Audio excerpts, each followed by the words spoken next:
பொதுவா புழுக்கள் குழந்தைகளுக்கு இருந்ததுன்னா குழந்தைகள் என்ன பண்ணுவாங்க அப்படின்னா, அவங்க ஆசன வாயில ஏதோ எரியுதுன்னு வந்து சில பேர் சொல்லுவாங்க, கடிக்குதுன்னு சில பேர் சொல்லுவாங்க.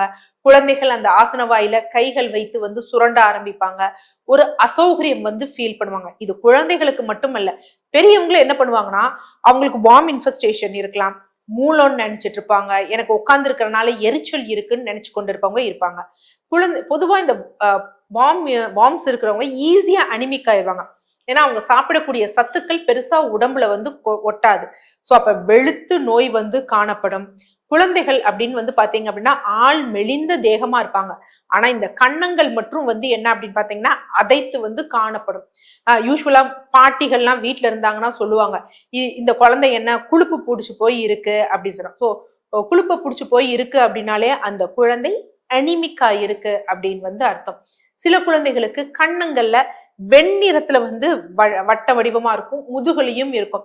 சிலர்லாம் இதை பார்த்துட்டு லெப்ரஸியோ இல்ல பெரிய தோல் நோயோ அப்படிங்கிற லெவலுக்கு வந்து இது பண்ணுவாங்க. அது மாதிரி குழந்தைகள் இரவுல வந்து பற்களை வந்து கடிச்சாங்க அப்படின்னாலும் அவங்களுக்கும் வயிற்றுப்புழுக்கள் இருக்கு அப்படிங்கிறது வந்து தெரிஞ்சுக்கணும்.